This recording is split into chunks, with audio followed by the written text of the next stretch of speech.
Welcome back to another episode of Civil Discord, your weekly dose of radical curiosity. I am the notorious BLG, aka Maurice, out here in the People's Republic of Texas. And with me, I will let her do this great introduction because if you're watching video, there are three people total on this screen.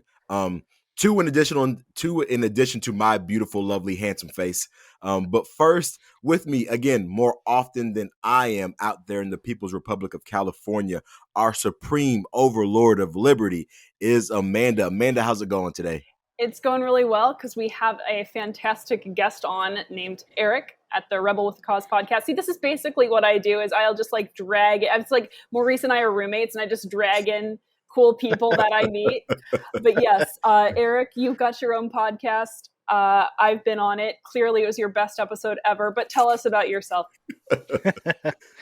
Well, I am the host of the mildly popular Rebel with a Cause podcast. I've been doing this since 2017, so in July, that'll make 5 whole years of me ranting and raving into a camera and getting some fun people along the way to talk about our, grand mutations like we did on our show. We Amanda, did. So we talked about our mutant powers. We're both mutants. I'm a synesthete and Eric's got red hair. Just ginger. Yeah.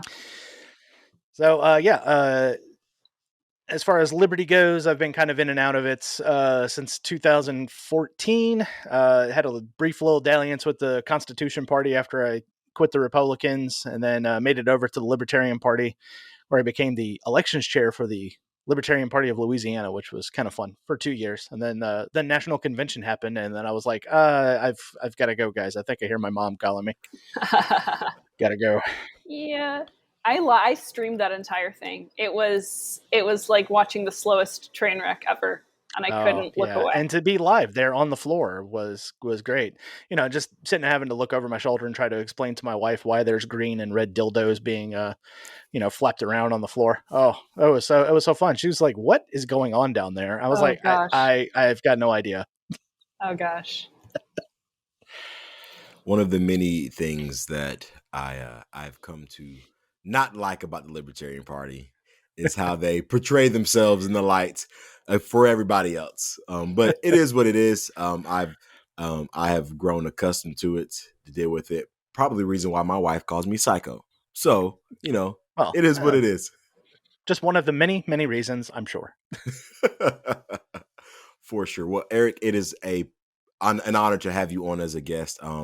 Thank you so much for coming on. Thank you, Amanda, for being the liaison for Civil Discord again, because we are roommates, and she just brings everybody on, and she is the intelligent one of us for sure. And I tell everybody that, like, if you listen to this podcast, you know exactly what I'm talking about. Amanda is the smart one, and I'm just here for the good voice and the good looks. For men, that is it. Yeah, that's all I'm here for. It's true. It's true. Well, I mean, I don't know how smart I am in the People's Republic of California choosing to be here, but there we are. Sounds good. Well, there are a lot of things to talk about. I don't know. I live under a rock. I don't know about anybody else. But even because I live under a rock, I still know there are a lot of things to talk about because it costs a whole lot for me to fill up my tank now. Does it ever? I know that I feel like there's a war going on somewhere halfway around the world, even though Alaska and Russia are connected by 52 miles of the Bering Strait, because Sarah Palin can still see it outside of her backyard. But there's something else that's going on, and we talked about a little bit about it in pre-show, but again, I will defer to, and I am now the dumbest person on this podcast, because I'm pretty sure Eric is miles and miles and miles more intelligent than I am as well too. So I will defer to these two. But there is a Senate Selection Intelligence, what Amanda calls the committee Threatdown, beatdown, whatever we want to call it. All of these people are criminals in my eyes, most of them at least. So except for a couple. But Amanda, tell us what's going on with that.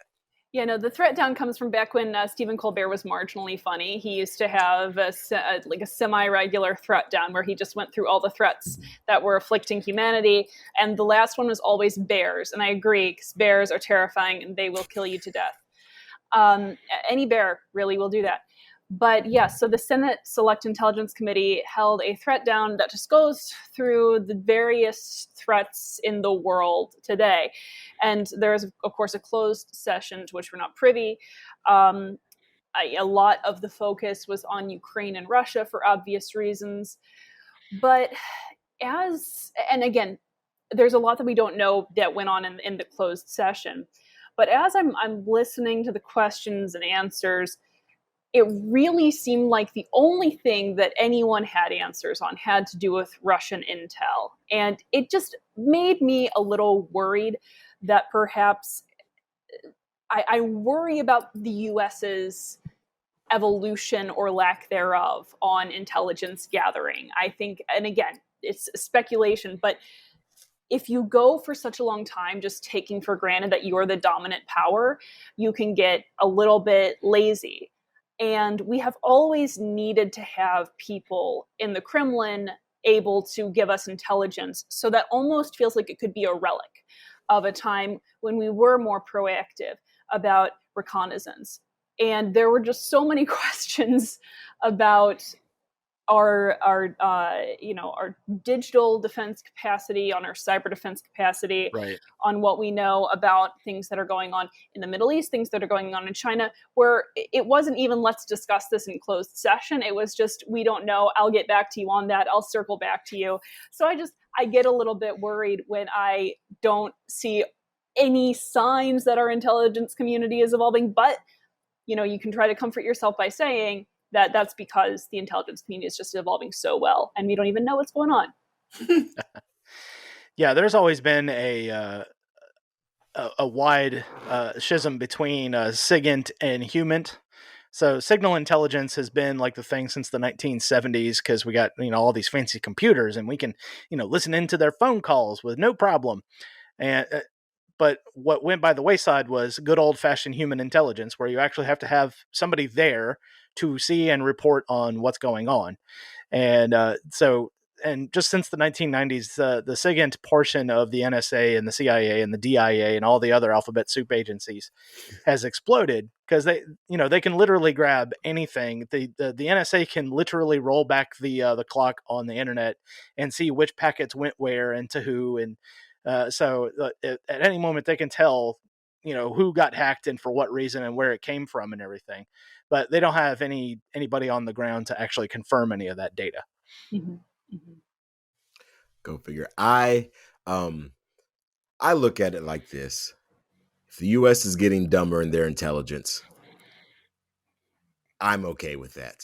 Yeah. But nature abhors a vacuum, though. Yeah. That's the problem. Is nature abhors a vacuum? They do. It does. But I'm of the mindset that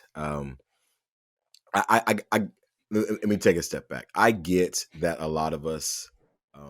I have the privilege to live in the United States of America. That is 100% privilege. I will never. It's Yes. not a right. It's not anything like that. Like, it's a privilege. It really is. I have the privilege to live in specific states that are more free than other states. Than let's say Amanda lives in. Like I get Yes. all of that. That being said, I want to, if I think a lot of people will look at it from the perspective of, I want to make sure that the U.S. has the best information possible to quell any threats that may happen in the outside worlds and things of that nature. I know they had mention of Russia starting to reach out to Ukraine, not Ukraine, to China for weapons, and those two trying to come together, and Yeah. China's kind of denying that, but they're saying that, oh well, people in Russia are saying that they are, and so forth. I do not pray for a fall of America. I don't at all. What if this gives us a gut check for people to realize, like, hey, the US is not as smart. The government is not as smart as we deem it to be. And I'm so sorry, my dogs are banging on this wall. Oh, I can't hear him right now. Like, if you can, if that is coming through, I am sorry. Yeah. But if that means that the US is starting to get a gut check of, maybe we don't have all of our ducks in a row when it comes to intelligence, then I'm okay with that. If that I mean, there's means, go ahead. no other better example than Victoria Nuland on a phone call saying "fuck the EU" and it was being recorded. I mean, I feel like she's vocalizing a fairly common American sentiment, though. Is she not? Right. well, Right. I mean, if you talk to like Joe Schmo out there on the street, it was like, well, what are your thoughts about the EU? It was like, oh yeah, fuck the EU. Who cares? But at the same time, I mean, you're a diplomat over there. You're trying to get say a coup in the Ukraine done in 2014, and then you're being recorded doing it. Yeah, you're not exactly, smart or impressive in any kind of way. And then, Right. Here recently, she's up there trying to justify, chemical and biological research, they don't want to call them weapons over there in the Ukraine to Marco Rubio, who then drops the ball and didn't like go after like a prosecutor with a slam dunk case. Right. Well, my understanding of that is that in the aftermath of the Cold War, there were laboratories in Ukraine that, and then the U.S. was like, okay, maybe these shouldn't be here because there's some crazy stuff going on. This is not safe for them to be here. And was facilitating removal or sterilization or at least like containment of various labs. And then the fear is, okay, now Russia gets their hands on it. That was 2005, and Russia was the one who created those labs in the first place. Because where else are you going to get them done other than a nebulous country in the middle of Eastern Europe that no one really cares about, much less, looks too closely at if there's stuff going on. Right. So I think if Russia probably already has those secrets because they were the ones who were setting up those labs in the first place during the Soviet era. Well, and then to turn around and say it's the U.S. developing bioweapons in this notoriously unstable country right next to its predominant European enemy, or at least non-ally. And they're studying bat coronaviruses and anthrax. I would like the Russians to maybe get a narrative refresher, because we've already studied anthrax and bat coronaviruses. We're not doubling up on the effort. Good old anthrax. I remember when I was in elementary and middle school, and I had to make sure that every single mail that was coming to my mailbox, I had to blow on it and make sure it did not have free anthrax. of white powder. Exactly. You would blow on it to see if there was white powder. I would do like a quick. Oh, okay. Just to make sure, so it'd all be out there in the air. And I can't remember how far back it was. I was probably like 12, 13 years old. I had no idea what I was doing, but I forget. Like a whole bunch of people online are like way younger than I was. I was like already in my 20s. You're like, oh, anthrax, it's old news. Exactly. Way old news. But so U.S. If you're going to act like you have an intelligence committee, make sure that you are intelligent about the things that you do, as far as people who decide to sign up and give their lives for said causes of said state of the U.S. government. So I mean, these are lives that again, I know people think that I'm just mean and I don't care about America and I don't care about human lives, but people, if you're going to have this section of the government, then at least be smart and be intelligent about things, and don't use outdated, antiquated type scenarios to get to deal with intelligence. I mean, because I mean, and I know Amanda and I have talked about this before, as far as how we view the next world war going down and so forth. And it's not necessarily like fought on the, as you alluded to earlier, Eric, on the human side of things. It's more on the internet, the cyber side of things moving forward. So if the U.S. needs to get there, I feel like the U.S. may need to step up their game, at least on a global scale. If we're going to go into this, I mean, if I had it my way, no, none of this would exist, but including the U.S. government. But hey, that's just me. that is the utopia that I live in my head. Yeah, it's like bare minimum, just the U.S. not having 900 bases in 180 countries. Exactly. Just that. But I know. Both actually have listened to George Washington when he said, "Hey, those entangling alliances, maybe steer clear of that." Right? Go figure. I mean, I don't know. Although I feel like post World War I, we just had a fundamentally different a See, fundamentally it's all different Wilson's fault. geopolitical. It was, yeah, Woodrow Hey, Wilson, enemy of the hey, people. But there the he good goes. thing, we all agree. We all agree. But no, but the good thing about expanding our awareness and our involvement with other countries is, of course, trade and expanding free market access. But that comes with sticky questions about the U.S.'s role or any country's role, and it's not my belief that the U.S.'s role is to spread democracy, and to the extent that trade alliances are military alliances, then we need to tread carefully. Yeah, and trade deals should be just like less than a page. It just should say there will be free trade between this country and this country. That's Yes. it.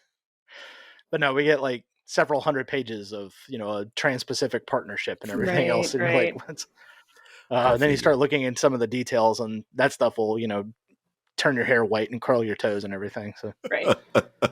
Gets my blood boiling for a lot of reasons. But yeah, so I know you two, again, in your high level of intelligence and so forth, have alluded to specific things, and I say all this. You can keep buttering my bread. I that's love what this. I'm saying. I say all this as pure compliments or whatnot, and I think that's one of the reasons why I love when we have guests on the show, because I love to learn, and so I sit back and I'm like, Amanda is talking, and then our guest is talking, and both of you guys are way smarter than me, so I can just sit back and just interject whenever I need to. But I just love it. I love it. I love it. I love it. But we talked a little bit about Ukraine and just some things that were going on there. So I would say, I've been under a rock a little bit this week when it comes to Russia and so forth. I know I talked about Russia claiming to have reached out to China for some weapons, and China denies it, but then somebody says that, oh, they're going to help it. And for one of the things what I was reading was they were talking about how maybe it's Russia. It's a desperate cry for Russia because Russia is they're now in the third week of their assault on Ukraine, and that they are that their resources are dwindling, and so they need some help. And then the other side, it was like it's a scare thing for people to hear those two names in the same alliance for the rest of the world, that maybe we need to step things up and make sure that these things don't happen. And so I know there's somebody who's supposed to be meeting with foreign relations in Italy this week for with a China diplomat as well too. So there's a lot of things going on with Russia. Things have not really died down, even though for some people they may die down in your news cycle. Like, things are still going. People are still fighting. People are still dying, unfortunately. I know recently they bombed a hospital and so the forth. Maternity ward. Yeah, it's very sad. Very sad. Yeah. Yeah, and we should be thankful that even though they bombed a hospital, there was a lot of injuries, but there was 0 deaths. Yes, that's awesome. Because the hospital staff actually got them into the basement. And so, yeah, some people got some broken bones and lacerations and stuff. So it's kind of a miracle that nobody died during the whole thing. It definitely is. And I didn't know that. I was assuming because I want to say this happened. What was it, like Thursday or so? Yeah, I think it was either Wednesday or Thursday. And of course, when you see it on the news, it's they are. I will say this: anytime I see something on the news, I'm like, all right, Kentucky gun range, and these are, yeah. So, but so hearing that, it definitely is a good thing. It definitely is a good thing. Well, it also kind of speaks maybe a little bit to poor targeting. Like we've seen this with Russia before. Like they tried to target a government building, and they didn't even get the side. It just kind of, there was blow off that hit the side. I was talking with my dad earlier, and we were talking about nuclear doomsday scenarios, and where's the safest place to be if a nuclear bomb goes off. My dad goes, well, if it's Russia, the safest place to be is right below the target. I like that. Yeah. I like that. Yeah, that was definitely one of the things that they found out after the Iron Curtain fell. Is they when all of the inspectors got to go over there, they found out like half of the Russian missile silos, the doors couldn't even open because they weren't even serviced properly. So even if there was a nuclear exchange, like most of the missiles wouldn't have taken off. Well, wonder if they fix that. Because I finally that seems true to form. I finally finished the Chernobyl series, and that seems about on brand for Soviet technology. Yeah, and they came up with some interesting stuff that Western scientists wouldn't come up with, but at the same time, it was just implementing it. Right. When you're pulling in a poor farmer from out in the country somewhere, because it was his turn to come work in a factory. Yeah. So the top lines that we know of right now that we do have for Russia and Ukraine, as Maurice alluded to, there is talk today about Russia petitioning China for assistance with weapons. Now there are U.S. and Chinese aides that are meeting together. Personally, and I've listened to several analysts about this, I am definitely more hawkish than the average libertarian on China. However, I am definitely. But at the same time, I don't think that at this stage the Chinese government believes it's strategic to involve itself in an open way, like giving, trading weapons. Because China, as you think about it, they're just starting to come into their own. They need the U.S. to need them. There's a very codependent relationship going on there. Yeah. I do not trust the Chinese Communist Party at all. But what I do think that they're very good at doing is playing the long game. And for them to sit back and just kind of stay out, it behooves them most.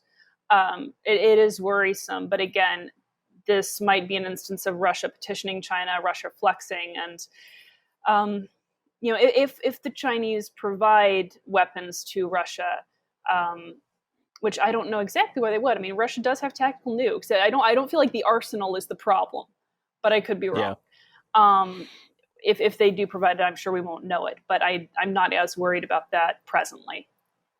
Yeah, and then one thing to keep in mind with China is that if you thought monetary policy in the United States was terrible, it's just as bad over there in China. They are, credit is like ridiculous. I mean, this is a country that'll build an entire city, have nobody live in it, and then have to tear it down, a few years later. So it's I would say they're not much of a threat, only just in the fact that they're all over Africa, just laying down asphalt all over the place to get mines. That's it. So, well, their threat would be in the theft of intellectual property and ideological threats, and then trying to export safe cities and surveillance, kind of surveillance culture. Their debt system and all that would be what I worry about in terms of U.S. indebtedness to China. Yeah, no, we're definitely copying off of them with the social credit and ESG and everything else. So, but what do I know? I'm just a kook conspiracy theorist on the internet. That's why we love you. That's why you're here. Exactly. It's because now Maurice looks like we can have Maurice being the moderate here, and then I'm Maurice never thought would ever happen, being referred to as the moderate of the group. Yeah. I know, right? Go figure. This Maurice is how being the Overton window moves. Yeah, you can't see it, but underneath this hat is a good healthy amount of tinfoil. So it is all good. We were I was actually talking with some friends yesterday about Wait, you got friends? I know, right? Go figure. Shocking. It is only because of my wife. Like she's the thing that keeps me outside of the house, being able to go to go and talk to other people. Because if not, you can almost hear her in the background say, "Maurice, go outside, touch grass." Exactly. Like, hey, the dogs need to be fed. Go feed them. Hey, go out there. I need you to go to Walmart to pick something up for me. Even though I don't like shopping at Walmart, but it's more so HEB because that is the greatest grocery store ever. Yes, as a former Texan, I can understand the words that you just said. The HEB, or as some recent California transplants to Texas has called it, the Heb. It sounds like is it Heb with an exclamation point, like Jeb? No, it's like literally H-E-B. Yep. Huh. Yeah, it is great. Human Enterprise Bureau. See, there you go. Yeah. There you go. I like it.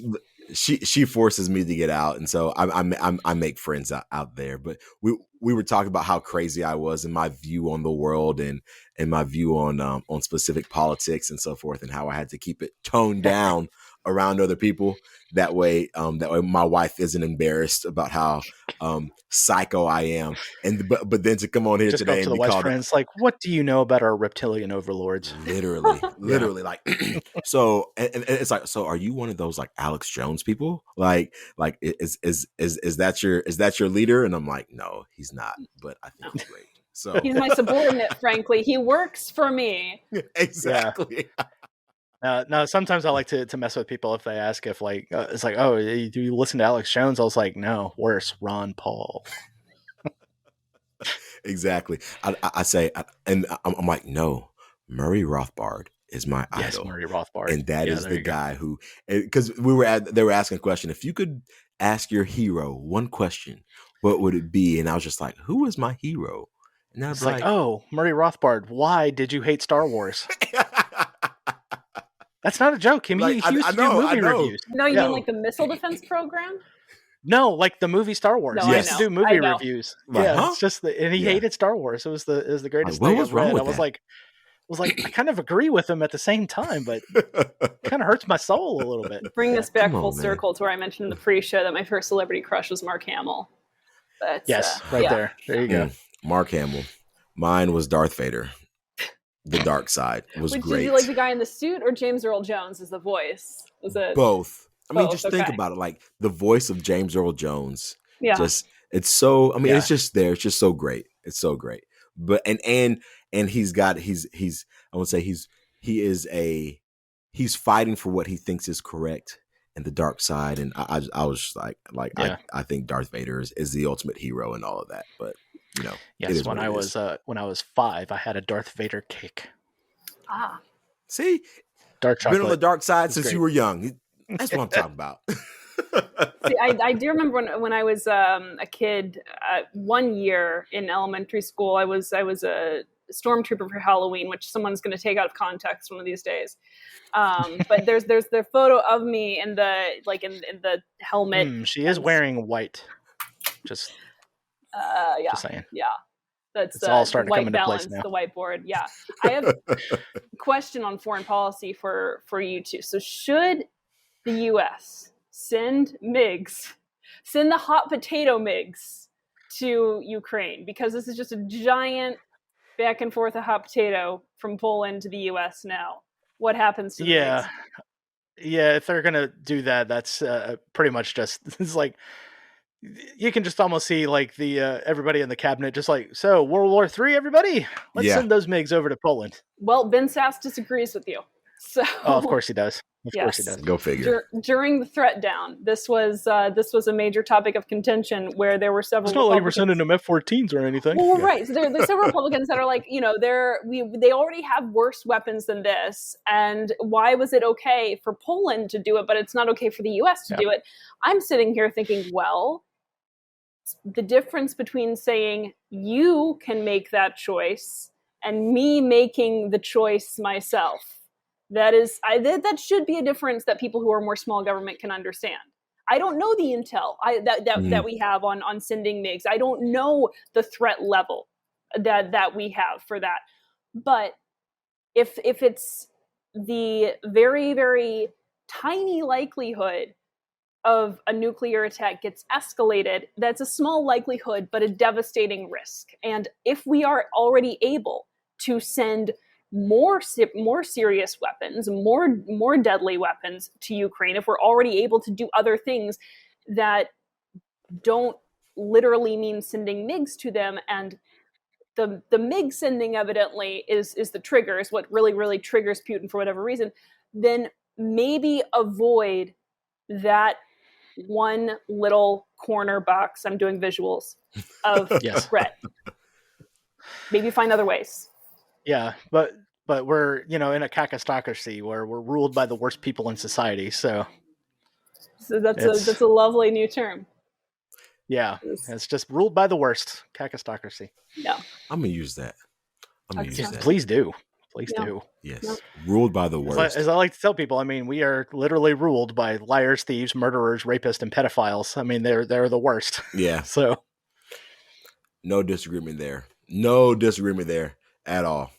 And I actually said that with my friends last night, and they were just like, "Really? You think so?" I was like, "Oh, if you only knew. Oh, if you only knew. If you only knew." Here's a little video called "Some Dare Not Call It Conspiracy" about the Franklin Boys Town mishap with little boys in the White House at all hours of the midnight. Yeah. I'll let you two go off. I'm just gonna recuse myself from this conversation. So anyone who's listening to this later can see Amanda made no comments about any of this. Amanda did her best trying to wrangle the conversation, and again, that's Amanda what happens. Anytime our Twitter or our Instagram or all that stuff goes off the rail, you already know who it is. We've already established this, so everybody knows that. Amanda made the mistake by getting you an enabler. That's what happened. That's what happened. Yeah, I thought this was going to be like, here's my cool new friend, Eric. He's awesome. And then just the two of you just conspire together and mind meld. Like, yes, here we go. But speaking of liars, thieves, murderers, and so forth, Joe Biden came out with this great executive order. Because we all know that Maurice loves executive orders. Does he know what he's signing this time? Probably not. I'm going to assume so. Yeah. If the State of Union is any indication on whether or not he knows what he's doing or talking about, then I would say no, because he called Ukrainians Iranians, and maybe it was a Freudian slip.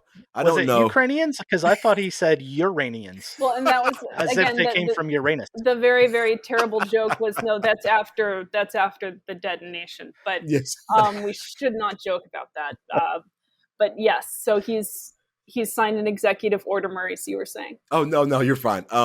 Just making sure that we do not take some Russian oil as far as imports are concerned, and here's where I tend to have issues with a lot of people on the right, because it's an automatic everybody, we're blaming Russia for our oil prices. Our gas prices are going up. I don't know if anybody's been living on the rock, but again, I remember, and I know I said this last episode, but I went to bed one night, gas was $2.50. I literally drove to work the very next morning, gas was $3.20. I don't in the span of a night. Like, yeah, I'm over here in Louisiana. Gas has never been above $4, even with the hurricane going on. Yeah. And the other day I filled up the 2013 Dodge Charger Financial Ruin, and it was like $4.69 a gallon. I was like, what fresh hell is this? Like I just it's, and so like I don't get it. I mean, I get it. I do. Like I'm kind of sort of I understand a little bit of what's going on with driving these prices, but you hear people from the right. No new refinery since the year I was born, 1979. Exactly. And $4 trillion being printed in a matter of 8 months. Right. No relation. But none at all. Putin's price hike, right? Exactly. Oh, and that is now the NPC firmware update. Yes. Putin price hike. Like I saw a picture the other day, and it was literally they searched it, and it was, I want to say it was like 12 or 13 different articles that all had that in the title or within the first line of the actual article. Everyone got the faxes in the morning, and exactly. Like, NPC firmware update. Here we go. Like, I honestly, it is ridiculous. The people who genuinely believe this are people who've been working from home for the past year or half a year and have been using delivery apps. Because if you haven't been doing either of those things, then you know that gas prices have been on their way here for a long, long time. And so our baseline was already extremely high. Yeah. For those who are wondering, yes, we did break $7, but that's only for the super duper premium fuel. So we're hovering close to $7, or just below $7. Pause. Yeah. You're telling me that in California, there is a gas price. There's more than one. There's a gas price that is over $7. just over. Yeah, by the Per Beverly. it went to 8. Yeah, it went up to 8 at some point. there was a. I haven't seen 8. I saw a fake photo. I saw a hoax photo, which is very easy to identify as a hoax because it was at an Arco, and it was $9 gasoline. Anyone who knows Arco knows that if gas is $9 at Arco, it's $11 everywhere else. So there is we do not have $9 yet, and Arco will be the last on the $9 gasoline train. $8, $7. That is ridiculous. Yeah, I got a picture from somebody that I know that lives in Los Angeles, and there for a brief couple of hours, there was one gas station that had it like $8.05. Then it went back down. It's a sale. It's a sale. It's fantastic. Yeah. No, I can when we finish updating people about the general situation with gas, I have an entire explanation about gas prices in California being uniquely grotesque. But yeah, for sure. It wouldn't have anything to do with gasoline prices, gasoline taxes, right? It has something to do with that, and also has a bit to do with the California blend. Which do you know about the California? Yes, you know about the California blend. Yeah. When I was a little kid in Nevada, we in the 80s they were starting to talk about California blend gasoline coming to Nevada stations. California has a special blend of gasoline that is supposed to be cleaner than other gasoline, so you cannot import gas directly into California. It has to be retreated, it has to be reblended, and a lot of times that blending process takes place at California's oil refineries. Now, the blending process itself is not responsible for a huge amount of emissions, but the refineries, which often conduct the blending, are themselves responsible for far more CO2 emission than the California drivers are, no matter what kind of gasoline they're using. So you're contributing to this, to this dirtier oil. I mean, California crude is dirtier than most other places in the country. But on top of that, you also you're getting in gas. So if you're getting already treated gasoline, not crude oil, you have to go through the extra step of blending it again. But the really ridiculous thing about the California blend is that I love this because this goes right in my line of if the government wages a war on something, get ready because you're about to get way more of that thing. So they wanted to decrease the amount of emissions, and now they got way more of it. Yeah, and there is more. Stupid. California blend. I'm confused. Like, hold up, what? If you have trucks that are using California diesel, those new trucks are emitting more NOx than a normal type of diesel. It has to do with the engines. So you're actually contributing to increased NOx emissions. You're contributing to increased emissions overall. You're making it less attractive to import crude oil into the state because you're going to have to go to that extra step anyhow. So then you use California crude, which is dirtier anyhow. Oh, and a lot of California's oil imports and crude imports come from countries that are that are historically hostile to us. Yeah. If you get gas from Citgo, that's coming right out of Maduro's backyard. So we should also talk about how the fact that now that we are trying to get our gasoline and get our oil from countries that are not Russia, and Maurice and I talked about this a little bit last week. This is like me saying I'm going to spend less money by handing you my credit card and having you do the spending for me. Yes, technically I am not spending the money, but you've got my credit card, so you're the other country. So I'm saying I'm going to go green by outsourcing this pollution. And that goes to regimes that are not only so we can take the regime hostility off of the table. These are countries that use dirtier extraction methods anyhow. So we would be doing more for the environment if we were to keep our extraction and our refinement here. It's like selling indulgences, honestly. The way our environmental policies are selling indulgences. Yeah, that was the entire scheme for carbon credits. Yeah. Because these companies can trade their carbon credits if they were starting to use too much, or if they didn't use enough, they could trade it. Yeah. We are virtuous. We're not doing the pollution. You are, other country. Yeah. Gotta love it. And we're paying you. Gotta love it. Yeah. Go figure. And I mean, or you could do what And at the same time, getting on the news every night and telling the world how bad you are. Yeah, you gotta love that shit. So. But even though, and now that gas prices are going up, you could just be like, he's no longer Mayor Pete, but you could be like Pete Buttigieg. I have to make sure I say that right because I've heard him called different things. So, I'm sure you. And I want to make sure that I keep my moderate. Mayor Pete, totally not a CIA op. Buttigieg. He's not a CIA op. Exactly. Just totally not one. You instead of your Honda Civic that you drive that gives you great gas mileage and that's breaking down and you can't afford to drive anymore, you should just get an electric vehicle. Yeah. That's what everybody should start doing now. Yeah, the average price is only like $60,000. Yeah. Interesting thing about those electric vehicles. So those batteries contain nickel and rare earth metals, and charged by a coal-powered power plant. That, and then our primary suppliers of nickel and rare earth metals are Russia and China.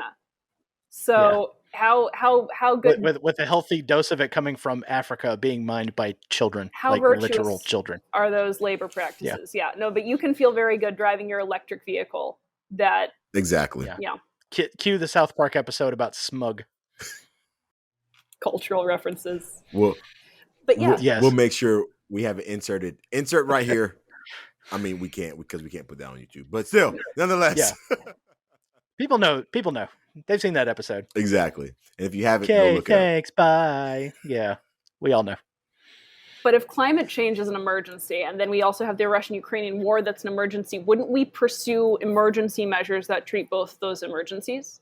So, and again, we're talking about outsourcing pollution, outsourcing fuel to regimes that are also Russian-sponsored. So this is just adding in another middleman. That's all it is. It's adding in another middleman, driving up the price, driving up pollution, and I don't know if anyone buys it or if anyone thinks about it. But it's absolutely insane. Obviously, nobody thinks about it because you got all the blue checks on Twitter, just all for it. $15 a gallon gas. It's okay because I drive a Tesla. I can take any other policy, but not any other. I can take a lot of other policies with which I disagree vehemently. And I can at least understand the angle that someone is going to take to support that policy. Like school choice, I get that you can make the argument, I disagree with it, but you can say, oh, well, school choice hurts kids in public schools by introducing better schools that maybe other people could go to. Like, I understand that line. I don't understand the line of thinking that says it's better for the environment if we don't become a net exporter, but we outsource these methods to countries that contribute, that have dirtier extraction methods. That makes no sense to me. From their logical standpoint, it would be, we're not doing it, and I don't know about the other country that's doing it, so I'm assuming that they're doing it better because there's no reason on why you would hand something over to somebody else who's going to do it worse than what you're currently doing. Except for the studies that show how bad Venezuela's. Oh, let's not going into studies about how poorly people read those. Yes, Amanda, you're doing too much. Okay, you were thinking too much here. Oh no, you're expecting people to read. You're expecting people to read. You're expecting people to find studies. I feel like you're giving people a lot of credit. You and your $10 fancy mouth words. I ran my own numbers on the CO2 emissions. That was the problem. Is I did math. And I'm a woman. Math I shouldn't totally be very racist. Good at it. Exactly. Yes, because math is racist.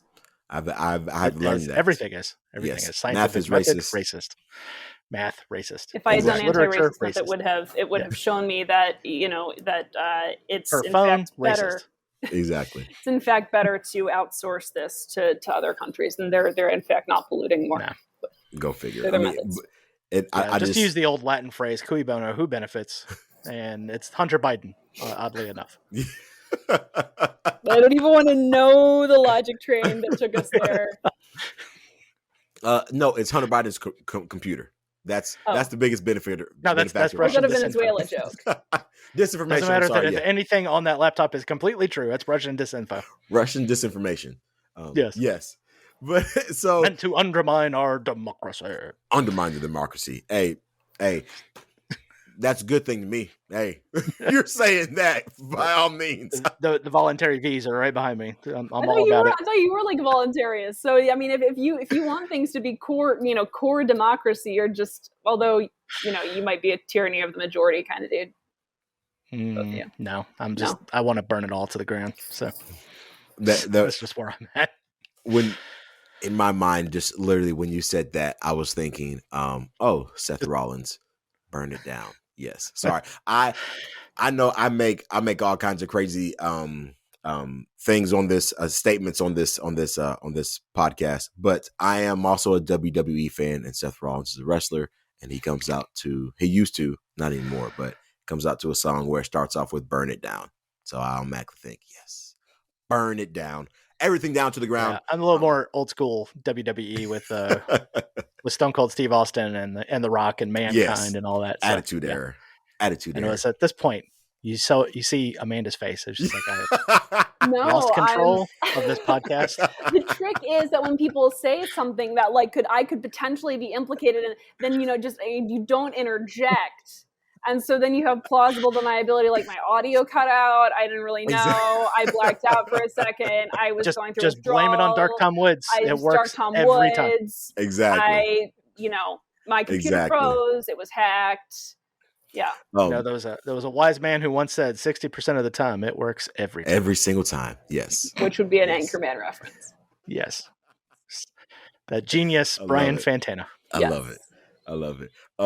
So one thing that this Biden administration has said, because they are protecting their son, but no, they and I've seen this all along when I scroll through TikTok. They say Joe Biden has had no impact on these oil prices, things of that. None whatsoever. Now I will not say. I'll quibble. I'll say Trump had a lot to do with them too. Right. Exactly. Yeah, I am not going to say that this is only because of Joe Biden. I am not. Okay. Just like I'm not going to say that this has that this has everything to do with Joe Biden. But when you and the lovely Drew Holden, who we actually follow on Twitter, came out with an entire thread of different things that the Biden administration has done to actually hold back on domestic energy production. So it says, so he says, it's simply not true that my administration or policies are holding back domestic energy production. But then we have one that says Biden administration halts new drilling in legal fiber climate game in out there in the Gulf. Okay. So that's one. And then we all know about the Keystone, the XL pipeline. I mean, that goes without saying. Let's see. Biden sets in motion a plan to ban new oil and gas leases on federal land. I feel like that could potentially have something. Federal government shouldn't be owning any land, period. But here we go. Get me talking about that. What about all the unused leases? I heard something. There were all these unused leases, right? That was the talking point. If you go out west, if you go out west like Nevada, it's like 83, I think, % of the state is federal land, and it's mostly desert. Nobody's out there. No, but literally, and it was it's BLM, not Black Lives Matter, people. I was so confused. Yeah. I was like, okay, Bureau of Land Management. First it was Hunter Biden, and then now BLM has to do with the unused leases. I don't. Okay, sorry. What do you mean? That was actually us staying on point. Bureau of Land Management for sure. Yes. Yes. and then he it says Biden fossil fuel leasing to pause for bold climate action. This is what Article 4. And then he tax developments to cut fossil fuel to cut fossil fuel usage. Okay. Another term that drives me up the wall. Yes. No, fossil fuel? Yeah. It's not fossilized anything. It's dug for below the fossil record. It's abiotic. Abiotic fuels. What if we just say we're going to pivot from fossil fuels to abiotic fuels? Yes. The NPCs out there might buy it. Exactly. They may. And it'll catch on pretty quickly. That's going to be my energy platform when I run for office. Abiotic fuels. Got it. Yeah, when I say drill, baby, drill, we're going to drill even further below the fossil record to get to those beautiful hydrocarbons. Got to make it work. Yeah. Go as deep down as you can. Get deeper and deeper. Yes. Then Biden suspends oil leases in Alaska's Arctic refuge or whatnot. I don't know for the life of me who gives anybody the right to tell me what I can and cannot do on my land, especially the federal government. But I don't know why the federal government owns land and why they can tell me what I can and cannot do on my own land. But to sit here and say, for Joe speaking, Biden, that's our land, Well, yeah. Yes. Hey. But we're not allowed onto it or do anything with exactly. it. Yeah. Exactly. And I will say this, okay? He is not the only person who is to blame for all of the rise, the prices of oil and gas and all these things and so forth. I feel like a lot of it has to do with supply and demand and things of that nature. I mean, there are a lot of factors that go into this. Okay, Wait, you're telling me COVID lockdowns? Oh, might have caused the gas prices to jump. Go figure. Like, Yes. Yeah.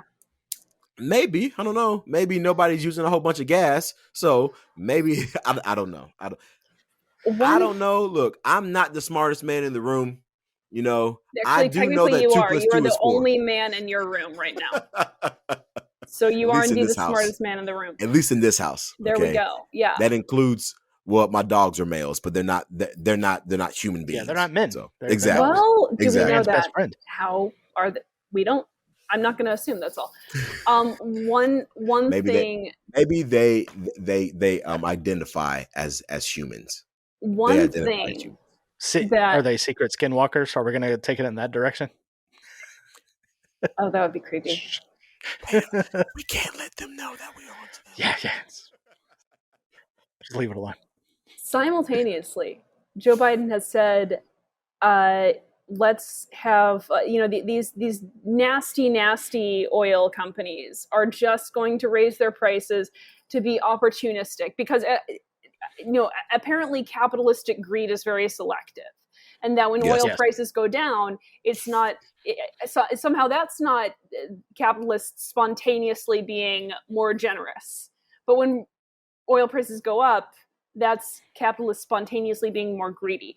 What I would like for the US government to also not be raising its prices on US citizens, that maybe we can all be in this together, is what I'm saying. So when I look at this new Omnibus bill, it's pulling the Rodney King defense. Why can't we all just get along? Why can't we get along? Why can't we all work together? Because he was drunk being grown in a Hyundai. That's why. The past 2 years, we've all been in this together. So why can't we be in lowering prices together? And now we've got an omnibus bill that is $1.5 trillion.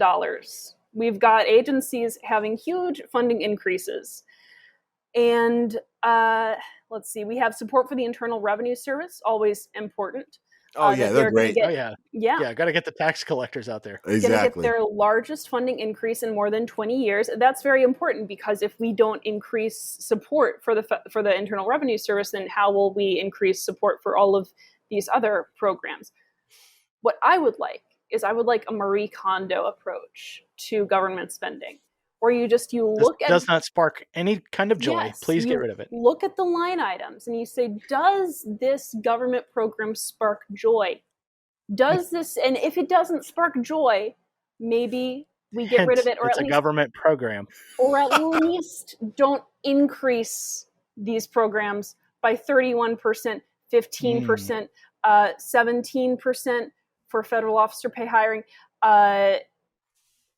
We're funding Congress the police just again? voted themselves a 21% pay increase too. Yeah, that's $30,000 more a year they get. Yeah.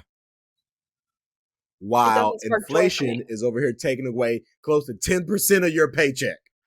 Yeah, you gotta love it. Their pay increase, is well ahead of the 10% looming inflation. If the oil and gas companies have to lower their prices, why can't the U.S. government lower their prices? 100%. That's because, in the words of Jeff Deist of the Mises Institute, they don't produce any goods. They only produce bads. They only produce bads. I like that. I like that. No goods, just bads. Just bads. Just bads. I mean, there's very, what were you going to say? No, go ahead. No, I was just going to say that I think there's obviously very little spending that should be done at the federal level. And again, military makes sense to do military spending at the federal level. A lot of these programs just aren't efficient at the federal level. And again, you're adding in a middleman, because the government is not actually the one that is directly providing many of these services, especially if you have contractors involved, especially if you have other private partnerships involved. You are adding in a middleman. And so anytime you add in the middleman, you're driving up prices. And then when you federalize the middleman, it gets that much worse. Yeah. Go figure. I'm currently in our tax unit, and I'm trying my best to teach these kids what taxes really are. Oh yeah. And a lot of them are asking the question, so where do our tax dollars go? And what are we spending money on? And I say, well, you guys all have Twitter. Right around December, you need to make sure you are following Senator Rand Paul, and he will tell you where a lot of your tax dollars are going. Yeah. Well, you show them the GovExec article about the major takeaways from the $1.5 trillion omnibus spending bill. Oh, I do. So they'll at least they'll at least see a little bit of that.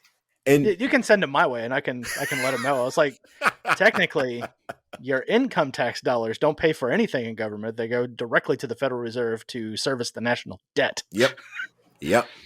And we actually read an article that talked about the breakdown of categories of how much of our tax dollars actually go towards the national debt, and then how much of it goes towards discretionary spending, and how much of it goes to the mandatory, and they're just asking so many questions. I'm like, I hate this unit, but I love this unit, because I am going to create at least another 160 people in the world who believe that taxes are meaningless and that we need to find other ways to fund the things that we want in life from a government. Yeah. Why does the federal government exist?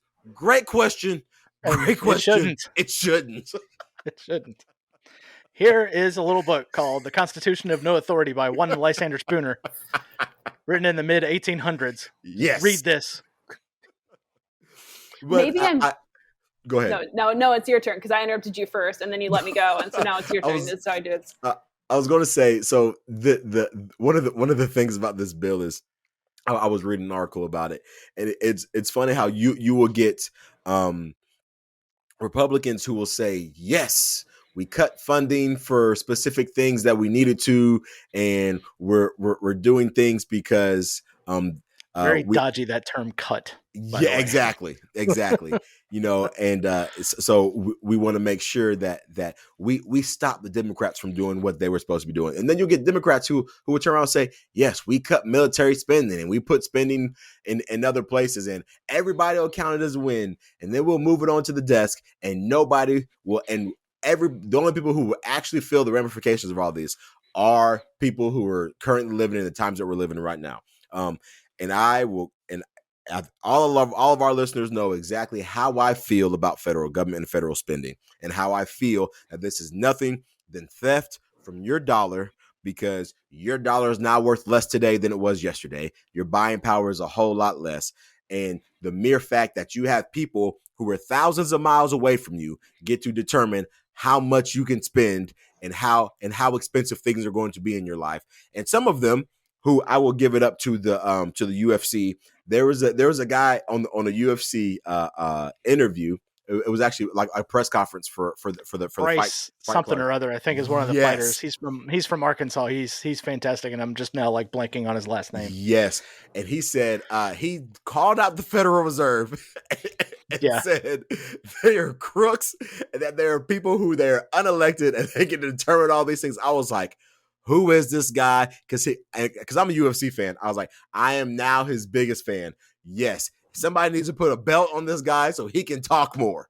Yeah, I was looking at his Twitter account the day that had happened, and his followers jumped up like almost 5,000. Like, yes, it was ridiculous. I was sitting there looking, and I was like, oh yeah, he gained a crap ton of new followers.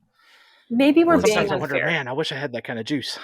I've been thinking, and maybe we're being unfair, because with all of these budget increases, all these tax increases that we're going to be paying for, we are spending less money, aren't we? Because that's how this works now.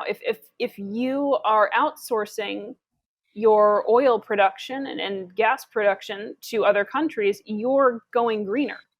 So by outsourcing spending to the federal government, I, in fact, am saving money.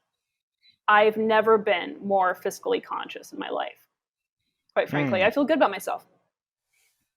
I'm very, very frugal. Saving a lot of money. Yeah. Yeah. Your state mate over there, Nancy Pelosi, said, when the government spends the money, that's reducing inflation. I was like, is your vodka spiked? What the hell? Ma'am, can I have one of your refrigerators, please? Please. Can you just go ahead? $15 a pint ice cream? Yeah.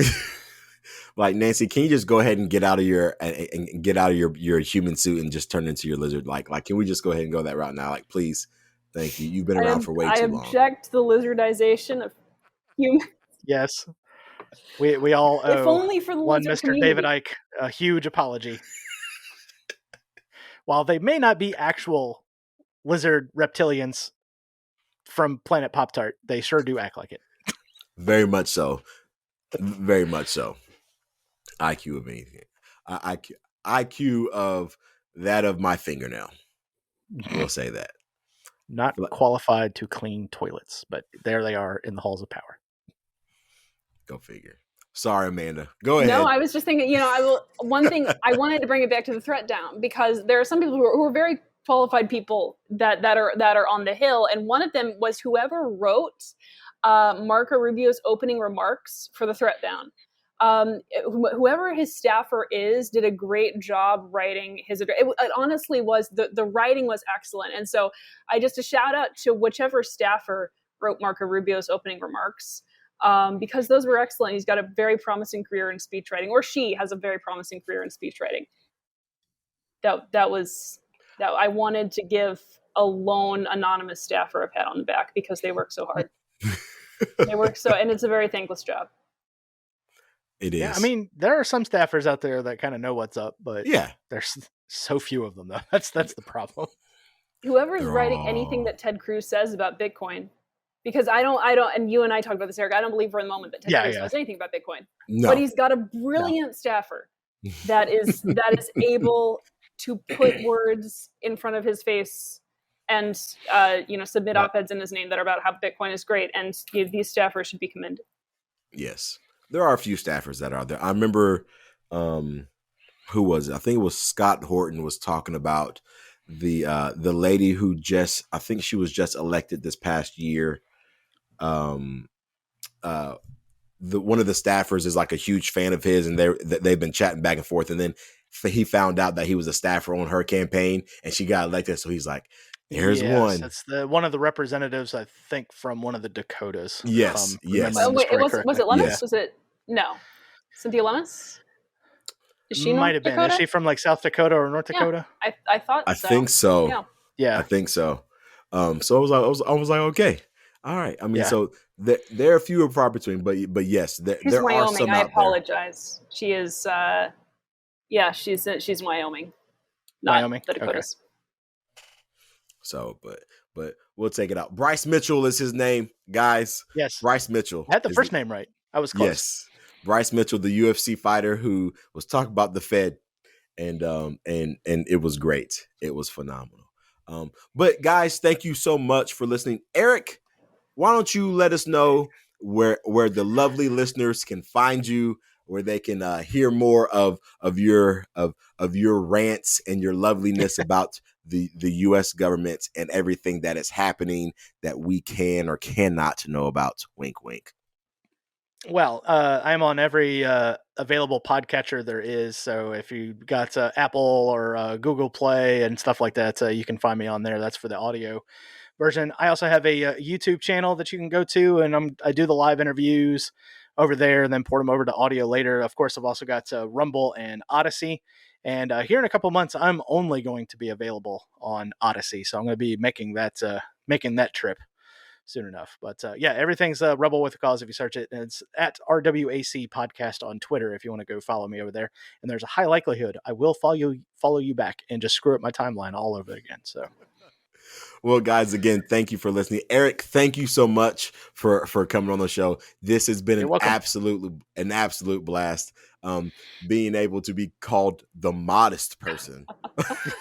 Moderate. The moderate in the room. Moderate. Yeah, the moderate. Although you are probably also the most modest person in the room. Yes. I'm Modest, over here in a moderate. t-shirt and exactly. no pants. You know, I'm off to drink with Bill Kristol and Hunter Biden. Everyone. Exactly. I don't know. I mean, my microphone is definitely covering up my shirt and everything like that, and everything else that is under this skin of. My goodness, these dogs are going crazy. But sorry, they're distracting me so much. But again, thank you so much for being on the show. It has been an absolute honor. Again, follow Eric on Twitter. He will likely follow you back depending on how crazy or non-crazy you are. And maybe he wants to blow up your timeline because you think that. Make sure you have a profile picture. If I just see an egg, probably not. It's a wrap. It's a wrap. Yeah. So make sure you follow him on that. Make sure you subscribe to his podcast and all of that stuff. Please but again, do all of that. You know the drill with our podcast. YouTube, watch us up there. Twitter, Instagram, all of those lovely things.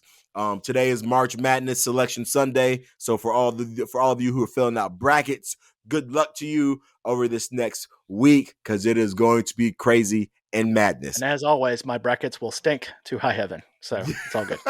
They will be busted come day one. I'm going to make my worst president bracket. That's what I'm going to do. Yes. That'll be great. Yeah. That'll be great. Wilson is the clear champion. And we have people. Barely eked over Abraham Lincoln for that one. So. Oh! I didn't plan this. I had no idea this was going to happen. Boom. Well, and honestly, so I feel like Eric dislikes Abraham Lincoln even more than you do, Maurice, because you're 100%, right? Yeah. Yes, I have met 3. He hasn't met 2. Wow. I didn't. I had no idea. I'm really happy. I feel like FDR a matchmaker. was like 3rd for me. So FDR was number 1 for me. Yeah. Our 1, 2s, and 3s are the same, just in a different order. Well, our 1 is the same order. But yes. With that, Maurice, you're definitely coming on my show, and we're gonna talk about that. I told you would like him. Yeah. That is great. But again, guys, yes, do all of that, and we will be back again next time with another episode of Civil Discord, your weekly dose of radical curiosity. Until then, y'all be easy and stay fierce.